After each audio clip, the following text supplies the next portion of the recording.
صاحب یہ بتائیے گا کہ 28ویں آئینی ترمیم کے حوالے سے جو ہے وہ حکومت متحرک ہے، اور کل ایک بڑا بیان بھی سامنے آیا ہے رانا ثناء اللہ کا کہ جو ووٹر کی جو عمر ہے، جو حد ہے، اسے 25 سال تک کر دیا جائے۔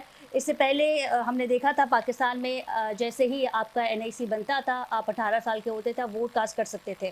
لیکن اب اس حوالے سے بڑی ڈسکشن کی جا رہی ہے۔ لیکن دونوں چیزوں کا میرا جواب یہ ہے کہ ابھی 3 دن پہلے بلاول بھٹو زرداری صاحب سے ہماری پیپلز پارٹی کی پارلیمنٹری کمیٹی کی میٹنگ ہوئی تھی، اس کا میں بھی ممبر ہوں۔ جی تمام MLA پارلیمنٹیرین نے شرکت کی تھی اور اس میں کیٹیگوریکلی یہ بات ہوئی۔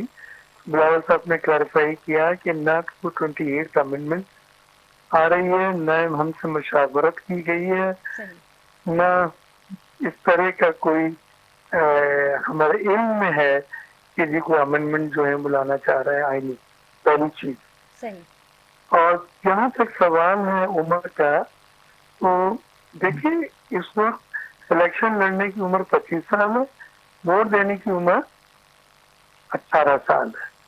لہذا وہ کہتے ہیں یا تو الیکشن جو ہے وہ لڑنے کی عمر کو بھی 18 سال کریں، یا اگر یہ 25 سال ہے، آپ سمجھتے ہیں 25 سال میں آدمی اتنا ذکی فہیم ہو جاتا ہے کہ وہ امپورٹنٹ ڈیسیجن کر سکے اپنے حلقے کے لیے، اپنے شہر کے لیے، اپنے ملک کے لیے، تو پھر ووٹ دینے کی بھی 25 سال کی جائے۔ جی بات میں وزن ہے، بات میں لاجک ہے، اور دنیا سے بہت سارے ممالک کا اگر جائزہ لے تو ایسا نظر آتا ہے۔ لہٰذا یہ چیز ایک زیر بحث ہو سکتی ہے کہ عمر کا تعین کتنا کیا جائے، ووٹ دینے والے کے لیے بھی اور جو الیکشن لڑتے ہیں ان کے لیے بھی سیم ہو۔ فرق کیوں؟ یعنی آپ یہ کہنا چاہ رہے ہیں کہ ووٹ ڈالنے کے لیے جتنی عقل چاہیے وہ 18 سال کافی ہے،